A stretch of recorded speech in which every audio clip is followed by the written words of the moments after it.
instructivo. Y el grupo de control son los niños seleccionados aleatoriamente que no reciben nada. ¿Esto qué quiere decir? Que cuando al final se evalúe del tiempo las distintas intervenciones con el grupo de control, si se haya diferencias, es decir, si el grupo de intervención 1 tiene mejores índices de X y el grupo de control no, entonces la causa de esta mejor índice es la política que se hizo, ¿no?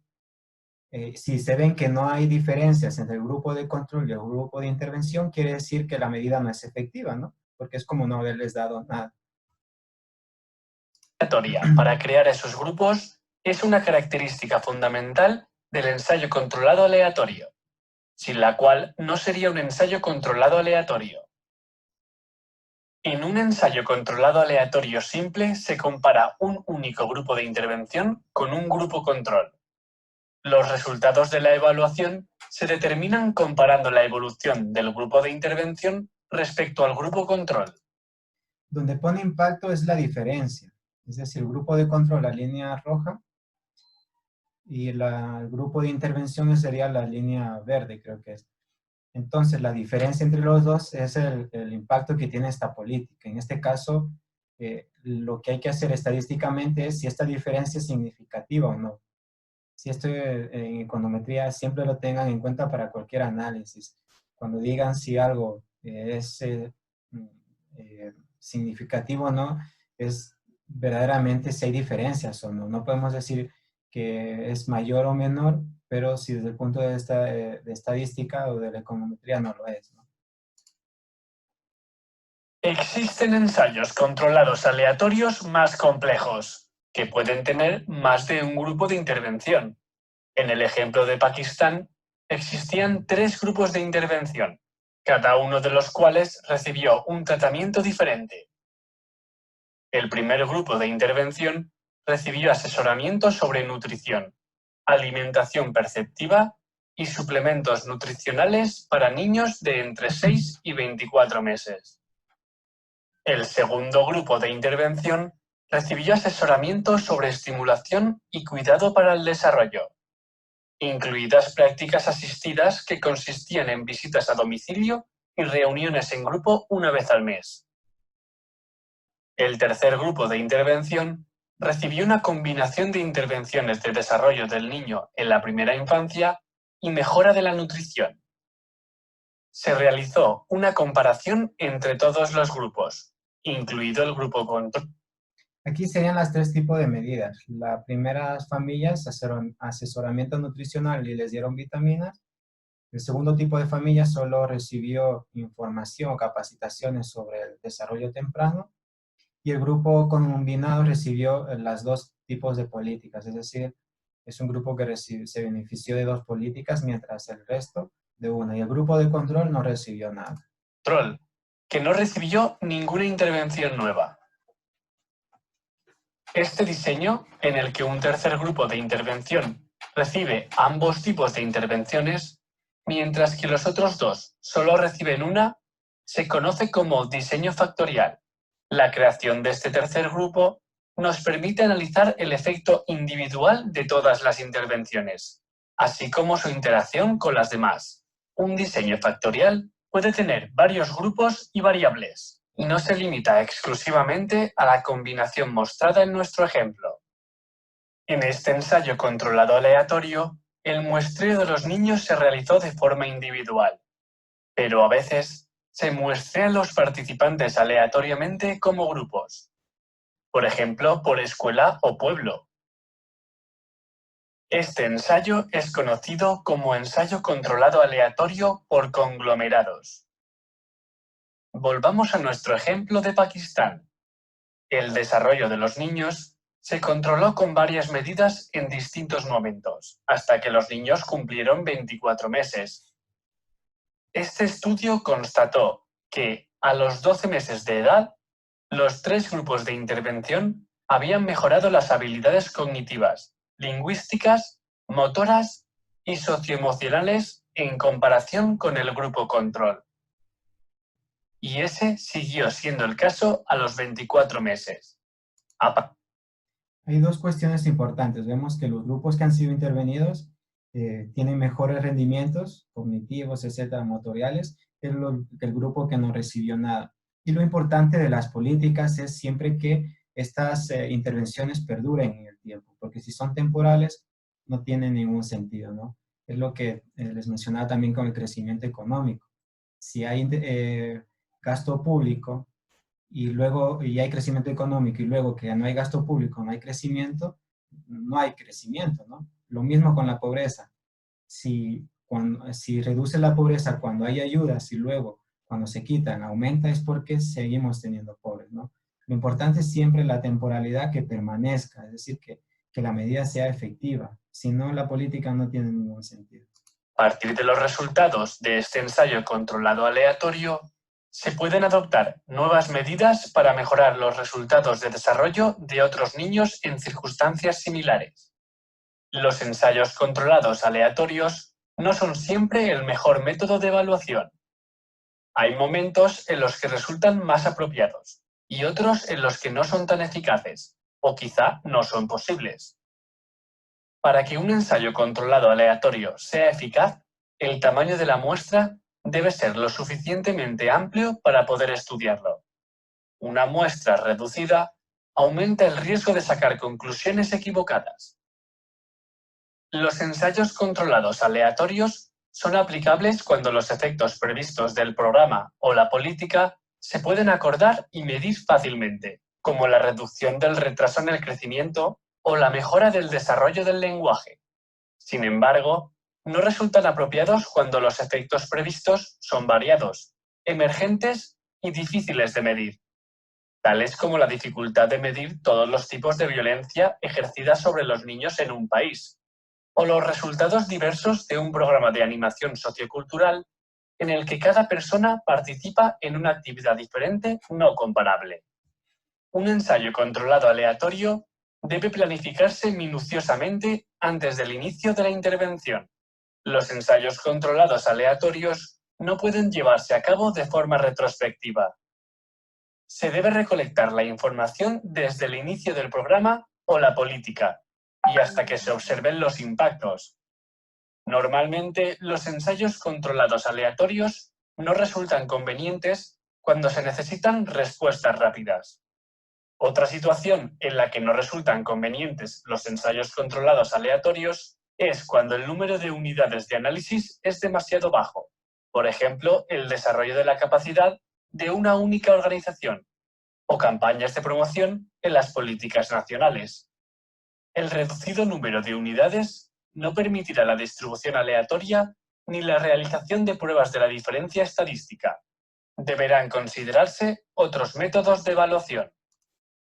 Bueno, ahí hablaba de las limitaciones de este tipo de ensayos y bueno, ya son temas más, más técnicos, ¿no? Pero ¿esto qué nos quiere decir? Principalmente que el método que usan los premios Nobel en este caso no lo es todo, ¿no? Es decir, que siempre hay que seguir investigando y mejorando nuevas técnicas para poder evaluar las políticas públicas. Bueno, ya para terminar, creo que ya no voy a continuar.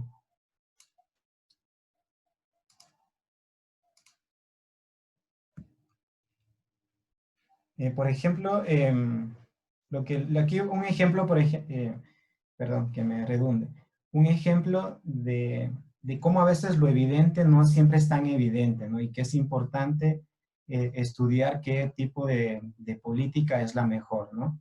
Supongamos que la política que nosotros queremos efectuar es aumentar la tasa de vacunación en los niños menores a 5 años, ¿sí? Tenemos 4 tipos de opción de política. La primera es dar dinero a los padres para que se la gasten en la vacuna. La segunda opción de política es dar directamente la vacuna a los padres.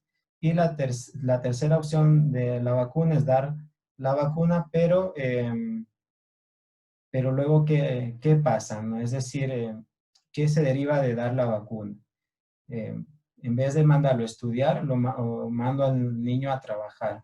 Bueno, luego le explico a qué se refiere esto. Y por último, la cuarta opción de vacuna es regalar 1 kilo de lentejas a la madre. No sé si me explica, vamos a dejarlo así. Ustedes son digamos, los analistas y quieren aumentar la tasa de vacunación y tienen tres opciones a estas familias pobres: dar el dinero, dar la vacuna o regalar 1 kilo de lentejas a la madre. ¿Esto qué quiere decir?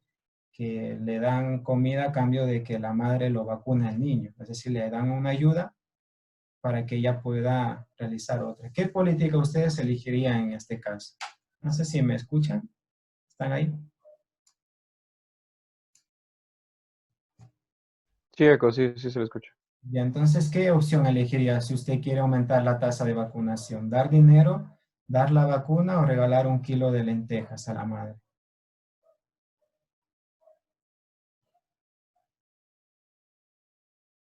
¿Cuál creen que podría ser la más efectiva?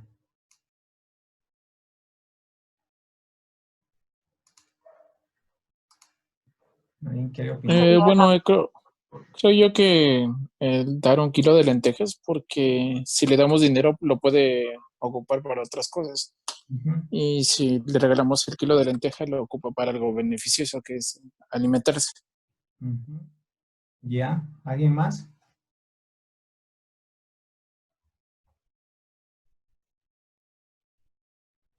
¿Quién se anima a dar una opinión sobre una propuesta de política, ¿no? Esto se les puede presentar en algún trabajo, ¿no? Aquí lo que he puesto a la derecha es qué se deriva después de cada política. Por ejemplo, si yo doy dinero, como decía bien José, puede ser que la familia se lo gaste en la vacuna o no. Es decir, puede hacer otro uso, ¿no?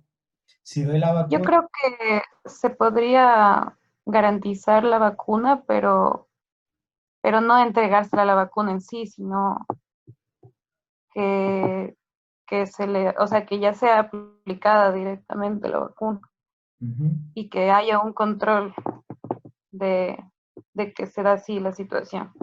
Porque si bien con el kilo de lentejas sí se las ayuda y todo, pero creo que es una solución o como que algo completamente mínimo, se podría decir. No digo que está mal, pero casi no se ayudaría y el problema aquí es grande y es la malaria. Entonces, considero que sería mejor garantizar la vacuna para toda la población y que, o sea, bueno, para la población que esté en más, o sea, más propensa a contraer la enfermedad. Y eso sí, que la aplicación sea directamente en el centro y que no es que se aplique, que se le dé la vacuna a la persona, sino que se le aplique directamente. Eso. sí. Ok, muchas gracias, Claudia. Sí, efectivamente es una buena opción y se ha hecho, ¿no? Pero bueno, voy a decir la solución y luego explico algunas cuestiones que es verdad que yo le he puesto así, que no se entiende muy bien, pero es para que veamos que las cosas no son tan obvias, ¿sí?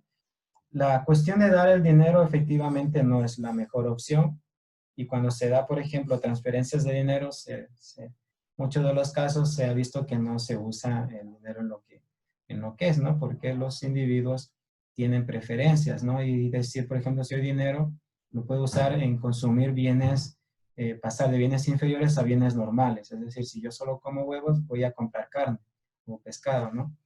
Si doy la vacuna, si bien como dice Claudia, puedo garantizar que efectivamente los niños han sido vacunados, puede haber un contexto en el que el acceso a la vacuna o al centro sea muy dificultoso y por eso haga que los pobres no vayan a este centro, ¿no? Porque queda lejano, están trabajando, etcétera.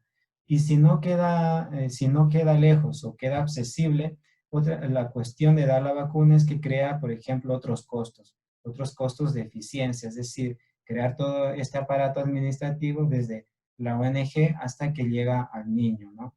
Entonces, si bien es efectiva, tiene unos costos adicionales. ¿Este costo en qué se traduce? En que haya menos vacunas disponibles para otros niños, ¿no? Entonces, es buena, pero es costosa. Y por último, puede ser, por ejemplo, que se le da la vacuna al niño, es decir, lo vacunamos en el centro o yo lo visito en la casa con médicos que contrato, lo vacunan, enfermeras, etc. Y ya está y me voy. Pero puede ser que, por ejemplo, si yo quiero evitar la malaria, para que el niño vaya a estudiar, en vez de mandarlo a estudiar, la familia lo manda a trabajar, ¿no? Entonces, puede que no sea una opción dejarlo simplemente ahí, ¿no? Entonces, la opción, ¿qué sería? Podríamos darle la vacuna y hacerle un compromiso con la condición de que el niño vaya a estudiar. Ahí sí, pero como digo, sigue siendo una opción costosa la de dar la vacuna directamente. Ahora, se comprobó en este caso que la mejor opción de política era regalar 1 kilo de lentejas a la madre. O sea, no se sabe por qué. Eso es por lo que al principio mencionábamos, que hay que entender al pobre. Y en este caso, la gente que del estudio decía que preferiría esto con el compromiso de que el niño vaya a trabajar, eso es decir, se le sumó el compromiso de que, perdón, que vaya a estudiar a cambio de que se le dé 1 kilo de lentejas a la madre. Porque el kilo de lentejas parece que era muy costoso. Luego, las lentejas son muy nutritivas y tienen muchas proteínas. Y lo tercero era que les ahorraba el coste de vacunar al niño. Por lo tanto, ellos, bajo este incentivo de recibir 1 kilo de lentejas cada semana o cada mes, con este incentivo y con el compromiso que se les hacía, hacían que sus niños se los vacunen y que acudan a estudiar. Entonces, esta opción de política fue la menos costosa y la más efectiva, ¿no? Lo que digo, dar la vacuna puede ser eficaz, pero no eficiente. En este caso, regalar 1 kilo es eficiente y también eficaz. Reúne las dos condiciones, digamos, desde el punto de vista económico mejor posible, ¿no? Menos costosa, etc. Entonces, claro, no parece muy obvio y puede ser 1 kilo de lentejas como puede ser 1 kilo de arroz, etcétera, ¿no? Pero no, tenía que ser de lentejas.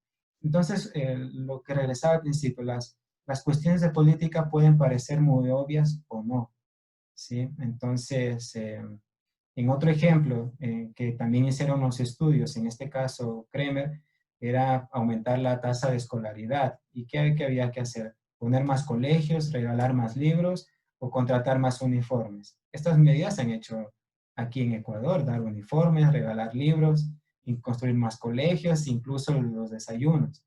Decía, por ejemplo, Kremer, en Kenia constató que ninguna de estas era la mejor política, sino la más efectiva fue dar tratamiento contra los gusanos intestinales. Es decir, estas diarreas que tenían los niños les hacía que tengan menos fuerzas y que vayan menos a la escuela. Sin embargo, se combatió esta causa y los niños parece que acudían con mayor frecuencia y combatían al mismo tiempo problemas de nutricidad. Entonces, ya te digo, si miramos desde afuera, se nos pueden aparecer políticas muy obvias, ¿no? Pero si ya conocemos realmente las necesidades de los pobres, podemos hallar en medidas mucho más efectivas y que tengan esta temporalidad, que es que el cambio sea verdadero, ¿no? Bueno, esto sería todo por hoy. Hay una parte que quería, bueno, estos son los premios Nobel, por si alguien no los conocía. Él es Banerjee, Esther Duflo, ella es francesa, él es indio. Los dos trabajan en el MIT. De hecho, se conocieron porque él era su director de tesis doctoral de ella. Así que bueno, es una pareja, digamos, un poco común. Luego está este libro, ¿Por qué fracasan los países?, que también lo recomiendo, que ayuda a entender, en cambio, estas cuestiones de crecimiento económico en el largo plazo que hemos ido hablando. Aquí están los autores y nada. Luego, bueno, aquí están los dos libros, Pure Economics, que es el de Esther Duflo, y de Banerjee, su esposo, ¿no? Una foto de pobreza. Y ahora quería hablar del decrecimiento, pero el decrecimiento lo voy a dejar para ustedes, para que lo lean, porque ya es tarde y me gustaría empezar con las exposiciones, ¿sí? Bueno, algo sobre el decrecimiento. El decrecimiento consiste básicamente en decrecer. Es así, ¿no? Decrecer, es decir, pasar de una sociedad de alto consumo a una sociedad con un estándar de vida definido, con menor nivel de consumo.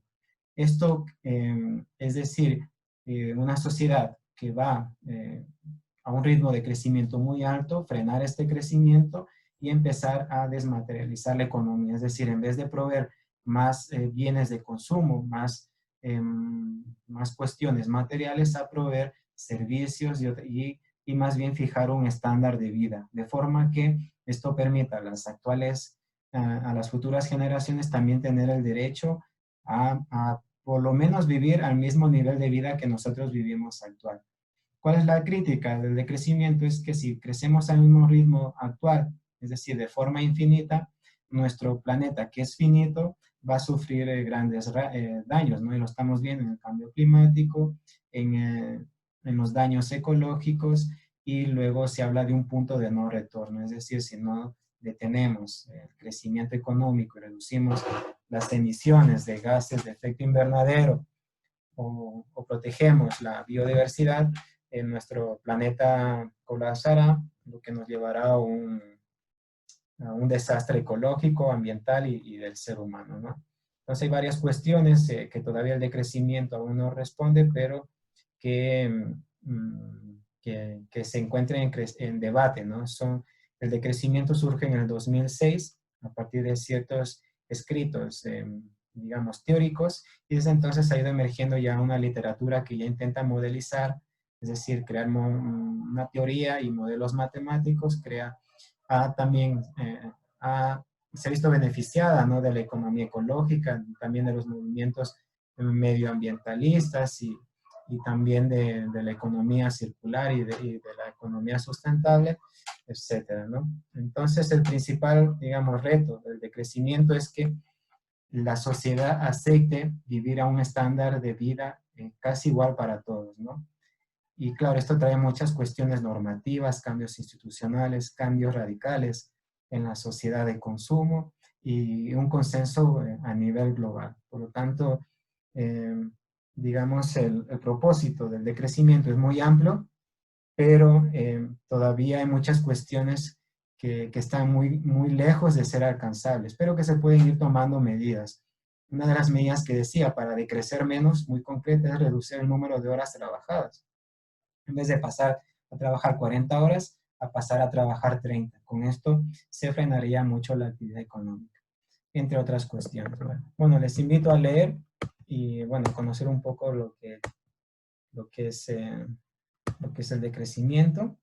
Y aquí les dejo dos vídeos también de dos youtubers que me gustan mucho, que es Lethal Crisis y Clavero, donde se ven las cuestiones de la contaminación y de la sobreexplotación en Bangladesh. Están muy bien hechos los vídeos, además ellos son jóvenes, lo explican muy bien y es bastante interesante, ¿no? Para que veamos en otros lugares del mundo cómo está el tema de la contaminación. Yo me impresioné bastante, no sé si han visto Bangladesh, pero es un país muy curioso. Bueno, chicos, son 4:30, 4:25, me he tardado mucho, pero como es la última clase, les voy a pedir un poco de paciencia y que se esperen. Y más bien regresamos en 3 minutos de receso para que se estiren un poco y continuamos ya con las exposiciones. Y el primer grupo que va a exponer es el de David, Angelito, Paul y Kevin, ¿sí? Y se va a preparar para exponer Ángel Morales y Kevin David Reyes, ¿sí? Bueno, nos vemos en 3 minutos, chicos. Gracias. Ok, Eco, gracias.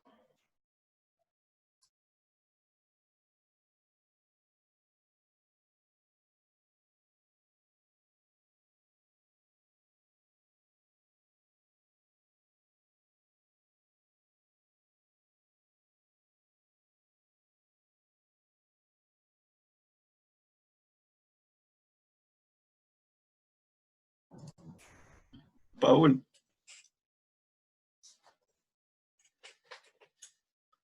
Payul.